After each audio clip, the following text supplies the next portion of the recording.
Hello everyone, welcome to ETS. मेरा नाम रूपांशी भारद्वाज है और हम पढ़ रहे थे history of English literature. Classes हो चुकी हैं, वो आपको प्लेलिस्ट में मिल जाएगी। जिसने भी प्रीवियस क्लासेस नहीं देखी हैं वो प्लेलिस्ट में जाकर देख सकता है।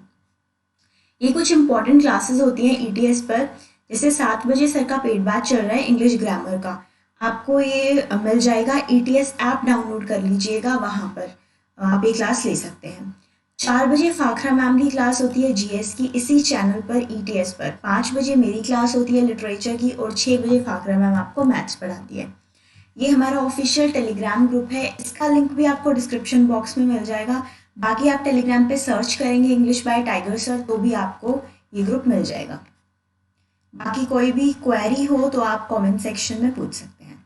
ये ऐप का लिंक है जो हमारा आपको प्ले स्टोर पे मिल जाएगा। ईटीएस ऐप ये आपको प्ले स्टोर पे मिल जाएगा। बाकी इसका लिंक भी आपको डिस्क्रिप्शन बॉक्स में मिल जाएगा। ये हमारा जो हम पढ़ा रहे थे हिस्ट्री ऑफ इंग्लिश लिटरेचर, उसके कुछ एराज हैं जो कंप्लीट हो चुके हैं। ओल्ड इंग्लिश, मिडल इंग्लिश हमने कंप्लीट कर लिया है। रेनेसॉ, एलिजाबेथियन, जेकोबियन, कैरोलाइन, प्यूरिटन, ये क्लासेस हमारी हो चुकी हैं और रेस्टोरेशन पीरियड भी हमने कंप्लीट कर लिया है। इनकी क्लासेस भी आपको प्लेलिस्ट में मिल जाएगी। बाकी आज हम करने वाले थे रेस्टोरेशन पीरियड पे कुछ इंपॉर्टेंट क्वेश्चंस। तो आज हम डिस्कस करेंगे कुछ important questions on restoration period. 1660 से ये पीरियड शुरू होता है और 1700 तक चलता है। ये मैंने आपको बताया था कि 1660 क्यों है, दोबारा बता देती हूँ। जो हमारे चार्ल्स टू थे, चार्ल्स फर्स्ट के बेटे, जो कि फ्रांस चले गए थे, एग्जाइल, मतलब उनको निकाल दिया गया था देश से, इंग्लैंड से निकाल दिया गया था, तो वो फ्रांस में जाकर बस गए थे। 1660 में वो वापस आ जाते हैं हमारा इंग्लैंड में और यहाँ की गद्दी वो संभाल लेते हैं। ये यहाँ के राजा बन जाते हैं वापस, चार्ल्स टू। तो ये आपको याद रखना है, ये चार्ल्स फर्स्ट के बेटे थे जो कि फ्रांस चले गए थे जब चार्ल्स फर्स्ट को बीहेड करा दिया गया था, मरवा दिया गया था। तो रेस्टोरेशन एज को हम एज ऑफ ड्राइडन भी कहते हैं, एज ऑफ सटायर भी कहते हैं। ये भी मैंने आपको बताया है, प्रीवियस क्लास में मिल जाएगा आपको। The English monarchy was restored when Charles second of England became king in 1660। ये मैंने अभी बताया। बाकी प्रीवियस क्लास आपको प्लेलिस्ट में मिलेगी। आज हम कुछ क्वेश्चंस डिस्कस करने वाले थे, देखते हैं कितने बच्चों ने प्रीवियस क्लास देखी है। British writing of the Restoration era is often called neoclassical. Why is this? ये मैंने आपको पीछे ही क्लास में बताया था कि नियोक्लासिकल एरा मतलब रेस्टोरेशन पीरियड को नियोक्लासिकल भी क्यों कहा जाता है। उसकी जो राइटिंग्स थी उस एरा की, वो नियोक्लासिकल क्यों थी। नियोक्लासिकल क्या था, रोमन और ग्रीक लैंग्वेज का क्या था, मिश्रण था, और कुछ भी आप बोल सकते हैं। जो हमारे रोमन पीरियड में और ग्रीक लैंग्वेज में जो कभी कुछ वर्क लिखे गए थे, जैसे हमारी थी होमर की, आपने सुनी होगी इलियड। होमर ने एक अपना वर्क लिखा था इलियड नाम से, वो क्या है, नियोक्लासिकल वर्क आप उसको बोल सकते हैं, जो कि रेस्टोरेशन एरा में भी उसकी कुछ झलक आपको राइटिंग्स में, वर्क्स में दिखेंगी। तो बेसिकली ये क्या है, it was translated from the Greek, Roman and Greek languages। इसका आंसर ये होगा। जो हमारा रोमन और ग्रीक लैंग्वेजेस थी उसके जो वर्क्स थे उनको रेस्टोरेशन एरा में ट्रांसलेट किया जाता था। उनकी कुछ झलक आपको restoration era, restoration period, age of restoration, कुछ भी बोल सकते हैं, इसमें आपको मिलेगी। It aims to create a uniquely English style, no, ऐसा तो कुछ नहीं था। It imitates the Latin classics, नहीं, लैटिन क्लासिक्स नहीं थी, रोमन एंड ग्रीक लैंग्वेजेस थी। It was written by the emperor Octavian, नहीं, ऐसा भी कुछ नहीं था। The restoration era exhibited a change in prose style effected by the Royal Society of London for the promotion of natural knowledge. What kind of writing did this society call for? किस type की writings थी, ये भी मैंने आपको previous class में बताया है जब मैंने आपको रेस्टोरेशन पीरियड के बारे में डिटेल में समझाया था। प्रिसाइज एंड एग्जैक्ट होती थी writings, epic and poetic, humorous and light hearted, scholarly and ornate. Precise and exact होती थी। The Restoration era exhibited a change in prose style effected by the Royal Society of London for the promotion of natural knowledge. किस type की होती थी, precise and exact होती थी। जिसने भी इसका मतलब समझ में नहीं आ रहा है या आप लोगों ने प्रीवियस क्लास नहीं देखी है तो आपको देखनी पड़ेगी, तभी आपको ये हिस्ट्री क्लियर होगी। During the restoration era it was fairly common to keep a diary. अब क्या था, रेस्टोरेशन एरा के टाइम पे डायरी लिखने का बड़ा शौक था लोगों के बीच में। काफी डायरिस्ट भी इस एरा में हुए थे, एसेइस्ट भी इस एरा में थे। तो which of these Londoners is well known for his diary, known an important historical document. अब वो कौन सा मतलब आप कुछ भी बोल सकते हो, राइटर था, पोएट था, ऑथर था, जो क्या लिखता था, डायरी लिखता था, और जो उसका वो वर्क था वो बहुत फेमस हो गया था। हिस्टोरिकल डॉक्यूमेंट मतलब उसको घोषित कर दिया गया था, या कुछ भी बोल सकते हैं, उसमें उनको दर्जा दिया गया था। अब कौन थे वो, Daniel Defoe, Samuel Pepys, Joseph Addison या सैमुअल जॉनसन। ये सैमुअल जॉनसन यहाँ पे डॉक्टर सैमुअल जॉनसन है, तो इसका आंसर क्या होगा, सैमुअल पेपेज। जो ये थे सैमुअल पेपेज, ये बहुत बड़े डायरिस्ट थे, डायरी लिखते थे, एसेज लिखते थे। इनका जो एक वर्क था वो हिस्टोरिकल डॉक्यूमेंट्स में डाल दिया गया था, मोस्ट इंपॉर्टेंट डॉक्यूमेंट उसको माना जाता था रेस्टोरेशन एरा का। अब वो कौन सा हिस्टोरिकल डॉक्यूमेंट था, कौन सा वर्क था, ये आप मुझे कमेंट सेक्शन में बताएंगे। लेट्स सी किन बच्चों को पता है।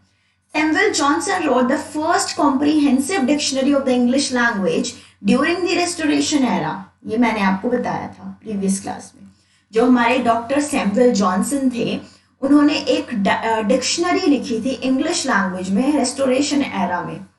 Which of the following statements is not true about the dictionary? अब वो कौन सी स्टेटमेंट है जो उस डिक्शनरी के बारे में ट्रू नहीं है, जो गलत है?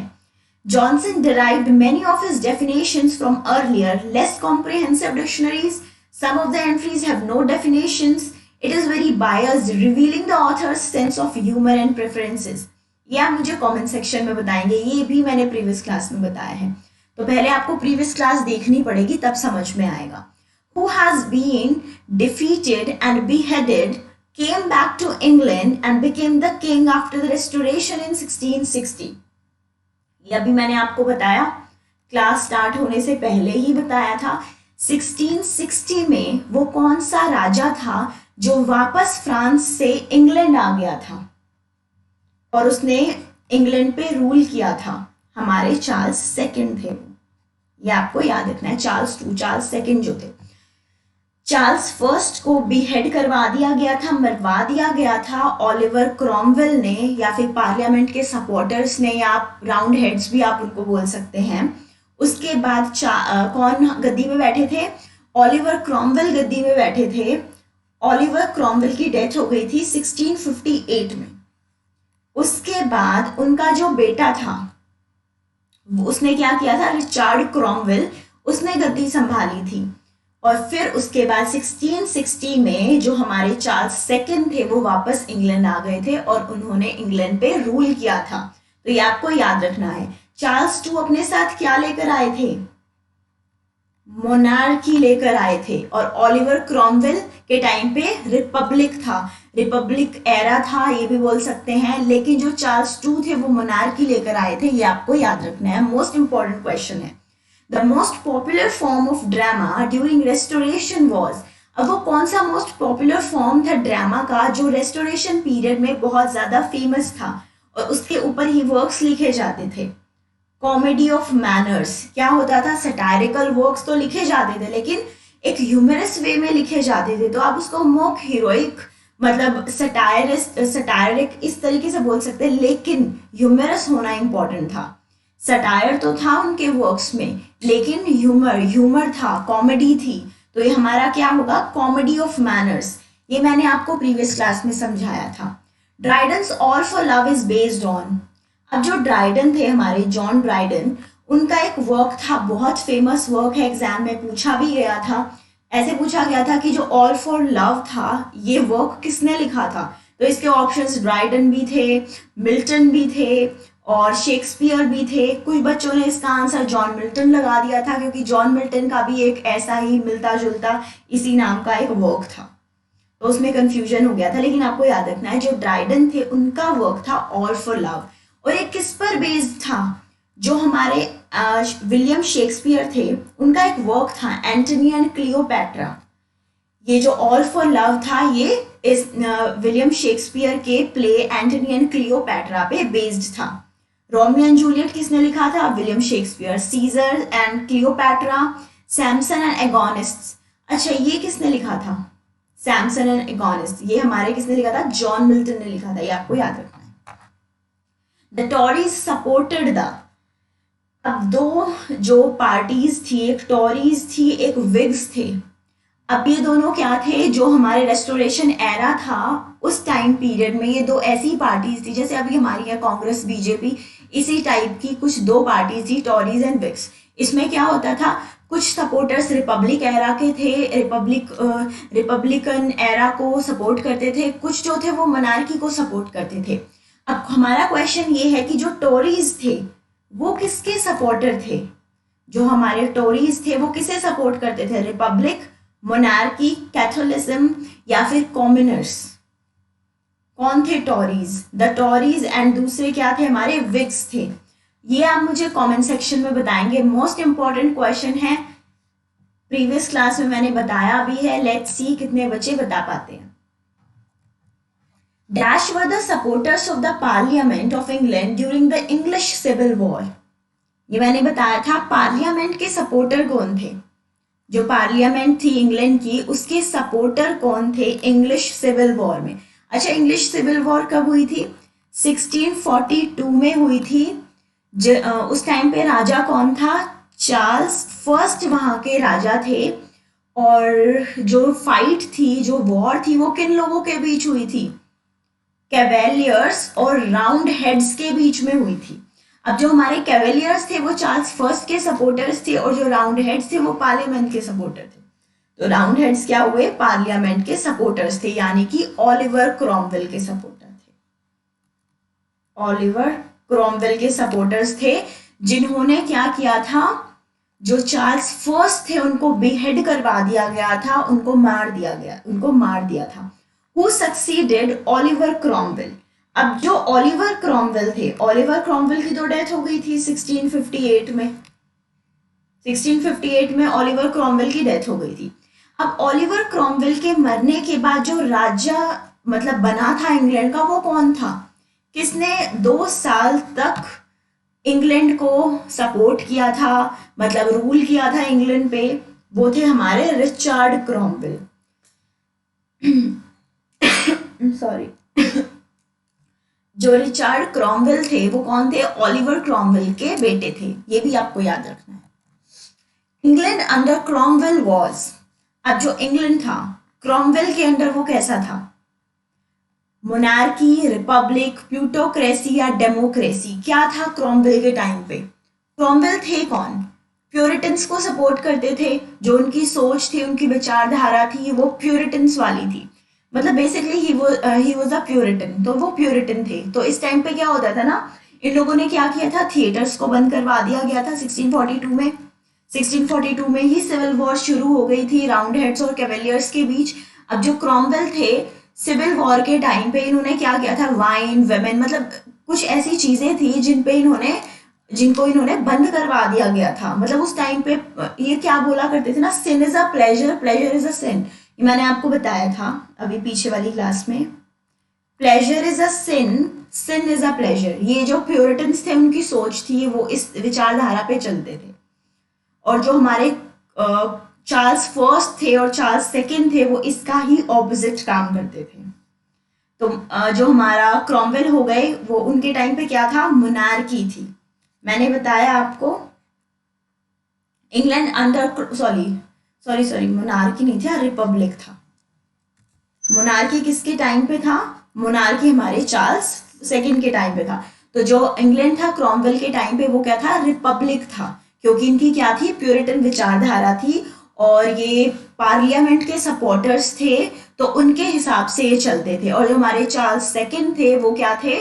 मतलब इनकी कभी नहीं सुनते थे पार्लियामेंट की, उनको इग्नोर करते थे, उनकी पॉलिसीज को इग्नोर करते थे। तो वो मोनार्की ला रहे थे, मतलब मोनार्की पे उनका ज्यादा फोकस था। मोनार्की क्या होती है?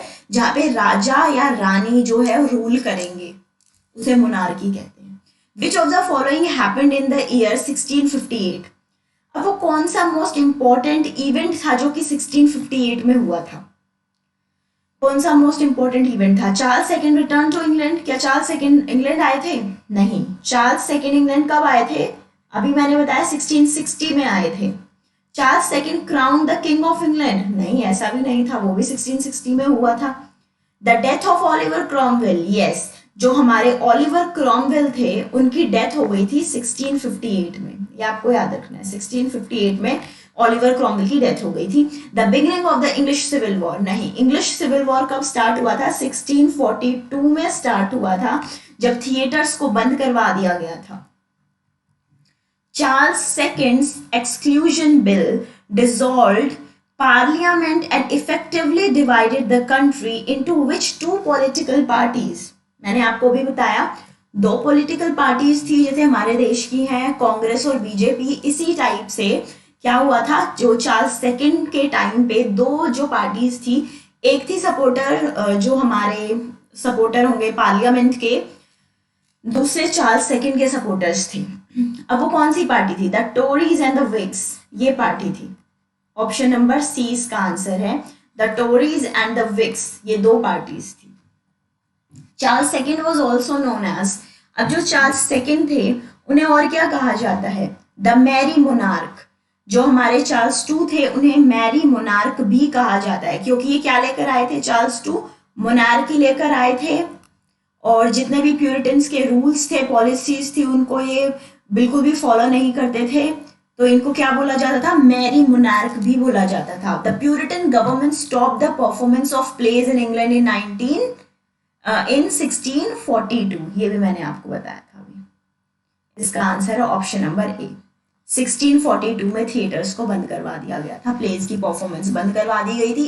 इस एरा में सबसे ज्यादा जो इंपॉर्टेंस थी वो लिरिकल वर्क्स को दी गई थी, एसेज को दी गई थी, डायरीज को दी गई थी। Charles second signed secret treaty with Louis, अब ये क्या है हमारा? 14, जो लुइस 14 थे। अब इसमें क्या हुआ था? चार्ल्स सेकंड ने एक सीक्रेट ट्रीटी साइन की थी विद लुइस 14। कौन सी थी वो? मतलब कौन से एरा में वो जो था उन्होंने साइन किया था? इसका जो आंसर है 1670 होगा। ये 6 नहीं है, 0 है, 70 आएगा। 1670 में क्या हुआ था? इन्होंने सीक्रेट ट्रीटी साइन की थी विद लुइस, ये आपको याद रखना है। अब वो सीक्रेट ट्रीटी क्या थी ये मैं आपको नेक्स्ट क्लास में बताऊंगी, और इसमें the great fire of London भी है, वो भी मैं आपको नेक्स्ट क्लास में बताऊंगी, अच्छे से क्लियर हो जाएगा। The English civil war began in, जो हमारी इंग्लिश सिविल वॉर थी वो कब शुरू हुई थी? 1642 में सिविल वॉर शुरू हुई थी। Dash is regarded as the most perfect of restoration comedies, अब वो कौन सी थी जो मोस्ट मतलब परफेक्ट रेस्टोरेशन कॉमेडीज में मानी जाती है? द एफ्राबेंस, द रोवर, जो हमारे एफ्राबेन थे उनका वर्क था द रोवर। विलियम की थी the country wife, the plain dealer, और जो विलियम कॉनग्रीव थे उनका वर्क था the way of the world. इसका आंसर क्या है? The way of the world, ये आपको याद रखना है। विलियम कॉनग्रीव ने लिखा था the way of the world. जो विलियम कॉनग्रीव थे इनका ये जो वर्क था the way of the world, ये रेस्टोरेशन कॉमेडी मोस्ट इंपॉर्टेंट है। इसका एक दूसरा नाम भी है, वो क्या था? इन्होंने तो नाम चेंज कर दिया था, क्या नाम था वो आप मुझे कमेंट सेक्शन में बताएंगे। हुडीब्रास इज अ डैश, अब हुडीब्रास किसने लिखी थी? जो हमारे सैमुअल बटलर थे, सैमुअल बटलर का नाम आपने सुना होगा। जो सैमुअल बटलर थे उन्होंने हुडीब्रास लिखा था। अब ये क्या थी? मॉक हीरोइक सटायर था, ये आपको याद रखना है। मॉक हीरोइक सटायर था हुडीब्रास, मोस्ट इंपॉर्टेंट है, इस पे एग्जाम में क्वेश्चंस भी पूछे जाते हैं। बेसिकली ये क्वेश्चन पूछा जाता है कि हुडीब्रास लिखी किसने थी, कौन से ईयर में लिखी गई थी? तो सैमुअल बटलर ने लिखी थी। Dash was a restoration diarist who described major public events from close up, including the Great Plague and the Great Fire of London and a naval war against the Dutch. ये अभी मैंने आपको बताया, the great fire of London, ये भी restoration period की थी। अब ये पूछा गया है डैश वाज अ रेस्टोरेशन डायरिस्ट, वो कौन सा रेस्टोरेशन डायरिस्ट था जिसने कुछ मेजर पब्लिक इवेंट्स को क्या किया है, अपने वर्क में, अपनी डायरी में इंक्लूड किया था, लिखा था। क्या? जो ग्रेट प्लेग था, जो ब्यूबोनिक प्लेग आया था, उसके बारे में लिखा था। The great fire of London, जो लंदन में आग लगी थी, किससे आग लगी थी, ये आप प्रीवियस क्लास देखिएगा, आपको समझ में आ जाएगा। बाकी डिटेल में मैं आपको नेक्स्ट क्लास में बताऊंगी। And a never war against the Dutch, अब वो कौन सा रेस्टोरेशन डायरिस्ट था, सैमुअल पेपेज, ये वो डायरिस्ट थे जो, और इनका ये जो वर्क था उसका नाम मैंने आपसे पूछा था, आप मुझे कमेंट सेक्शन में बताएंगे। और यही वो वर्क था जो कि हिस्टोरिकल डॉक्यूमेंट्स में मतलब इंक्लूड किया जाता है। बाकी ये हमारे कुछ इंपॉर्टेंट क्वेश्चंस थे जो एग्जाम में पूछे जाते हैं और काफी बार पूछे भी गए हैं, तो आप इनको याद रखिएगा। अब जो हमारा नेक्स्ट सेशन होगा वो होगा ऑगस्टिन पीरियड पे, यानी कि age of Pope, age of Alexander Pope. अब ये क्या कब तक था, 1700 से 1785 तक ये एरा चला था। बाकी कोई भी डाउट हो तो आप मुझसे कमेंट सेक्शन में पूछ सकते हैं। क्लास में चैनल पे बने रहिएगा और डेली क्लासेस लीजिएगा। कोई भी क्वेश्चन हो, कोई भी क्वेरी हो, कमेंट सेक्शन में पूछिएगा, आपको क्लियर हो जाएगा। Thank you so much.